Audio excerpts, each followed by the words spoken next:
Bismillahirrahmanirrahim. Assalamu alaikum. Qadırlı Qırgız elim. Бүгүнкү биздин айта турган тема өткөн берүүлөрүбүздө назар деген эмне, көз тийген деген эмне деп ушул темалар боюнча айттык. Бүгүнкү темабыз бул лапаз деген темага байланыштуу болот. Бул лапаз деген эмне?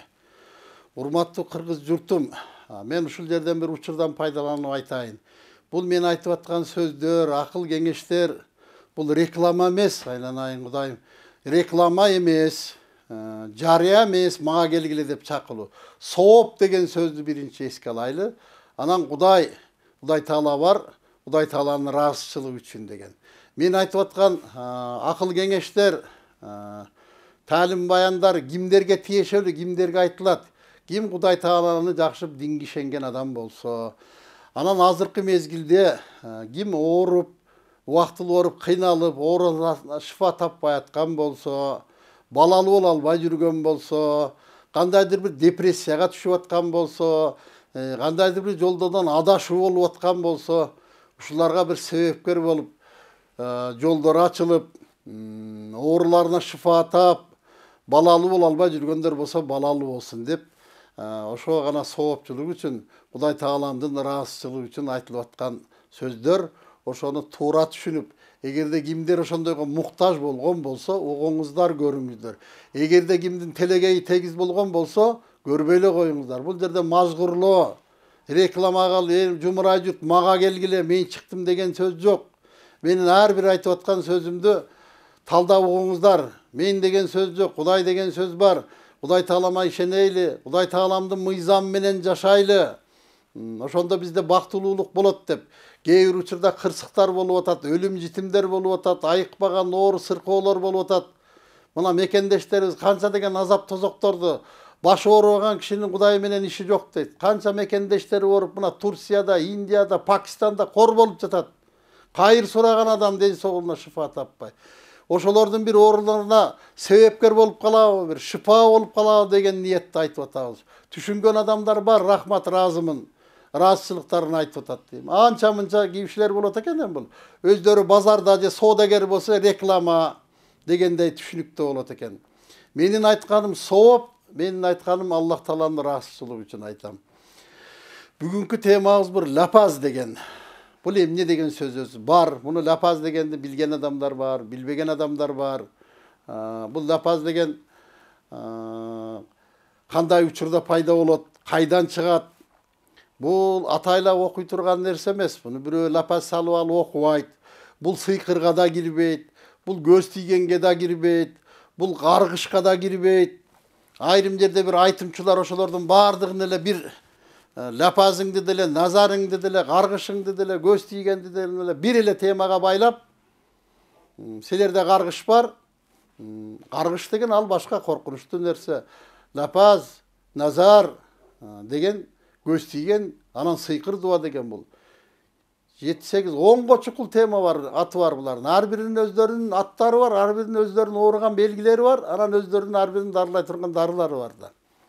Бул жерде бүгүнкү биздин темабыз лапаз деп коет. Бул лапаз деген эмне? Кайсы учурда болот? Кайдан чыгат бул?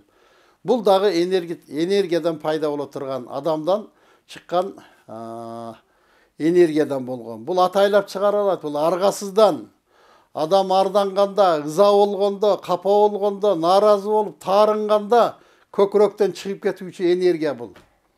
Бул кимге таарынып, кимге нааразы болот? Бул кайсыл учурда кимдин кимге лапазы түшүшү мүмкүн?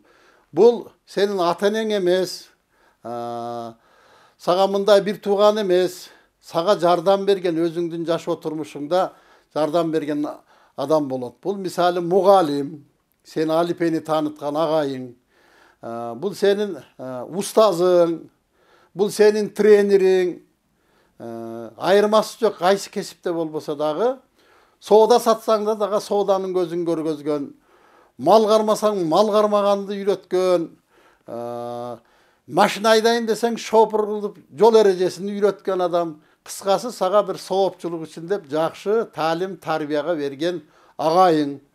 Ошол киши дагы себепкер болот. сага өз баласындай көрүп, жакшы адамын көрүп, өзүнүн жүрөгүндөгү сырларын баарын үйрөтүп, сени бир жакшы жерге жол көргөзүп койгон болсо, ошол ийгиликке жетип, жакшылыкка жеткенден кийин жанагы кишини сен таштап, ал кишини чанып, аны кемсинтип, сен ким элең? Мен өзүм эле чыктым, өзүм эле билчүмүн. Устаздан шакырт өтөт дейт. Эми сен билимдүү болуп чоңоюп кетишиң мүмкүн, бирок сен үйрөткөн устазыңды, агайыңды, жана башка сага жакшылыктарга себепкер болуп акыл берген кишини ыза кылып коюу. Ошол ызадан, адам ичи оорунгандан, таарынгандан пайда болот энергия. Ошол адам жана көз тийген сыяктуу, ким капа кылган болсо ошол адамга лапас түшүп калат, ичи оорунуп калат. Мен ушул жигитке ушундай деп күттүм эле. Ушундай даражага жетсин деп машыктырдым эле. Ушундай кылып мен окуттум эле ушул жигитти. Окуп билим алгандан кийин мени билимсиз деп кемсиндип, менден жогору коюп алды деп. Устазды, сага себепкер болгон адамды эч качан башың булутка жетсе дагы, сага алифени үйрөткөн адамды эч качан урутпай жүрүш керек. Сен андан да атактуу кишиге жолугушуң мүмкүн, бирок сага биринчи баскычты көргөзгөн адамды урматтап сыйлабайынча жакшылыктарга, ийгиликтерге жете албайсың. Барган, жеткен жериңдин дагы сен жеткен ийгиликтин өмүрү кыска болуп калат. Сен убактылуу бир белгилүү болушу мүмкүн. Ошол сен үйрөткөн устазыңдын нааразычылыгынан акыры ошол кармаган туткан ийгилик бийлигиңден дагы башкаңдан дагы айрылып калышың мүмкүн. Себеби Кудай Таалам өзү көрүп турат. Кудай Таалам ошол адам аркылуу себепкер кылып сени ошол даражага жеткизди. Анан ошол даражага жеткизген адамды кемсинтүү, тоготпой коюу, карабай коюу бул өтө бир Кудай Таалага жакпаган иш болот.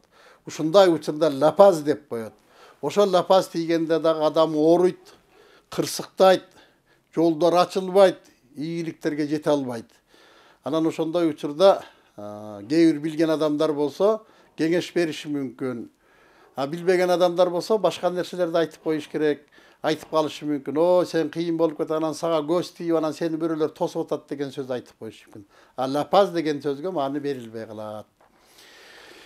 Мен айткан сөзүмдүн ар бирине Кудайга тобо дейм.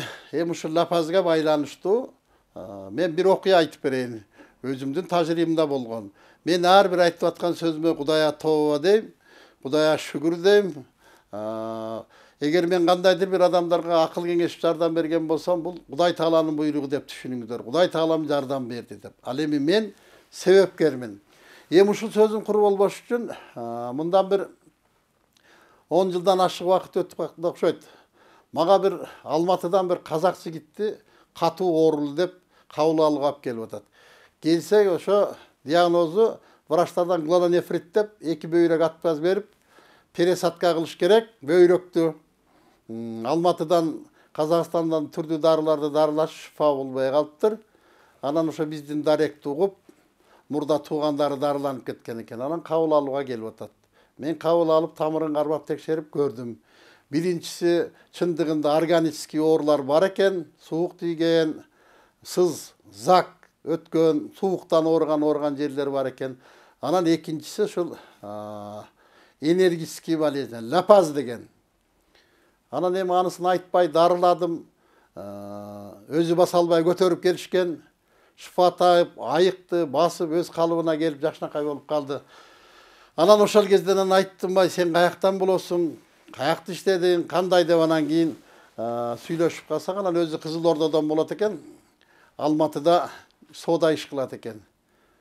Анан ошол жерден эми Аллах Тааламдын өзүнүн бир Кудай Таала көрбөгөн, Кудай Таала укпаган нерсе болбойт дейт. Көрүүчү, угуучу, сезүүчү, билүүчү дейт Аллах Тааламдын сыпаттары. Анан сен кандай иш жаштайсың, эмне жумуш кылчу элең деп, анан баарын акырындап анан сүйлөшүп, көрсө ошол Кызыл Ордодон келип, базарга кирип, ошо строй материал саткан жерде бир улуу жаштагы апага жанына кошуна болуп келип, бир контейнерди арендага алып, анан ошол жерден шуруп сатып иштеп баштаган экен. Анан тыйыны жетпей, квартирада карыз болот. Анан апа менин эле баламдай жаштуу бала экен деп, анан ушул жигитке жардам берет. Тамак ашын берет. Сооданын көзүн үйрөтөт. Колунан келген жардам баарын берип, өзүнүн баласындай кылып асырап алат балам деп. Анан бул бала соодасы жакшы жүрүшүп кетип, жакшы үйлөнүп, анан ошол жерде бир контейнерди сатып алат. Анан экинчисин арендага алат. Анан бул апа конкурент болуп, анан аны кетирем деп, анан апаны тилдеп коркута баштайт. Мен бул жерден сени базардан айдап чыгам. Керек болсо оордуңду сатып алам деп. Көрсем баланын акчасы коюп калыптыр, жаштыгына салып кууп чыкканга да күчү жетет экен. Базаркомдорго акча берип сатып алып койгонга да даражасы жетет экен.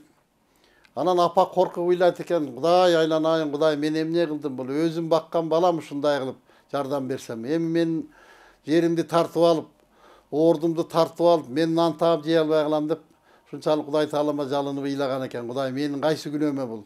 Жакшылыкка жамандык деп.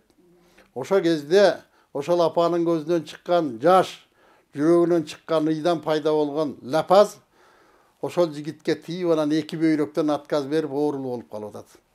Анан мен шифа таап айыккандан кийин анан айттым, ай уулум ушундай. Сени менен ким соода кылат? Кандай болду? Ушулардын баарын айтып, ошол апаңдан барып кечирим сурап, бетиненөөп, мен эч качан сиздин оордуңузду тартып албаймын. Кетсем өзүм кетишим мүмкүн, бирок сизге тийбеймин деп убадаңды берип туруп батасын алып кел деп жөнөттүм. Барып ошо мен айтканды жашап келген экен. Анан мен да батамды берип, мындан кийин бирөөнү ыза кылбай жүргүн, мындан кийин бирөөнү нааразы кылбай жүргүн деп анан өз акыл кеңешимди берип кетирдим. Мына ушул лапаз деген нерсе, бул баарыбыздын жашообузда бар, баарыбыздын турмушубузда бар. Бирок биз көңүл бөлбөй коебуз. Ач бала менен ток бала ойнобойт деп коет кыргыз элибизде. Ач болгондо кандай болгон болсок, ток болгондо дагы ач болгон кезде унутпай жүрүшүбүз керек. Мен айткан сөзүмө Кудайга тооба дейм. Эми ушул лапаздан улам дагы бир окуя эске түшүп калды, айтып берип кое берейин. Бул сиздерге ашыкча болбойт. Бул баягы орустардын, Россиянын бир белгилүү ырчысы бар, Алла Пугачева деген атактуу ырчы айым бар. Ушул кишинин бир берүүсүнөн телевизордон бир берүүсү болуп калып, ошону көрүп отуруп абдан ыраазы болдум да. Ар бир адамдын бир өтө өзгөчө жакшы сапаты болот, анан бир жаман адаты болот. Эч бир ата энесине да элге жакпаган жаман кыялдары да болот. Мүнөз деген болот адамда. Мен ушул кишинин бир жакшы сапатын өмүр баянынан окуп туруп ыраазы болдум. Ал христиан болсо дагы, орус болсо дагы Кудай тааланы тааныган киши экен. Себеби ал Алла Пугачева деген биз кичинекей бала кезде чыккан, азырга чейин кадыр баркы бар. Өзүнүн ошол чыгармачылык дүйнөдө жакшы кадыр баркы бар киши, ырчы катары. Ошол бир берүүдөн көрүп калдым. Бунун жакшы жагы мен өзүм ала турган жакшы. Ушул Алла Пугачева деген артист жаңы чыгып кыз болуп ыздап чыккандан азыркы даражага жеткенге чейинки жолунда жолуккан адамдарга кимдер жардам берген болсо, ким ошо ыр үйрөткөн болсо, ким кийимин берген болсо, ким кайсы жака барган акыл кеңеш берген болсо, ушул адамдардын бирөөнөн да карыз болбоптур. Бардыгын ыраазы кылыптыр. Мен тооба дедим, мен андай адамды көрө элекмин. Өзү айтып отурса, ошол жаңы чыккан кезде еврейлер бар экен, бир музыканттар. Ушулар жардам берген экен. Ошол еврейлерге театр, еврейский театр ачып бериптир.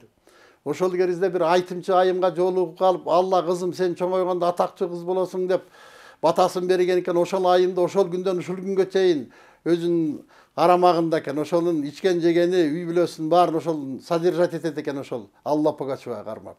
Андан башка дагы бир ондогон окуяларды айтып берди. Ким кайсы жерден жакшы жол көргөзгөн болсо, жакшылыкты унутпай бардык адамга жакшылыктарын 2 эсе 3 эселеп кайтарыптыр. Мен ойлойм, ошол сапат үчүн дагы ушул күнгө чейин өзүнүн ырчылык атак даңкын жоготпой келатат. Бир сапаты менен. Кемчилдик сапаттары болушу мүмкүн, бирок мен жакшы сапатын көрдүм. Ошон үчүн баягы кыргыздарда сөз бар, бир күнкү чай ичкен жериңе 1000 күн салам айт деп.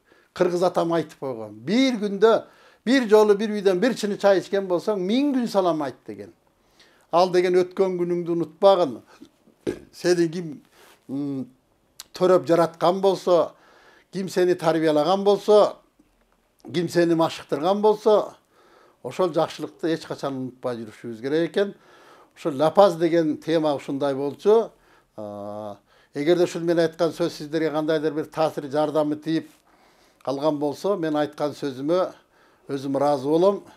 Аллах Таалам барыңыздарды шу лапаздан, назардан, қарғыштан, көз тигенден, тіл тигенден, сыйқыр дуаларынан ардайым сақтаған болсын. Амин. Аллаху акбар.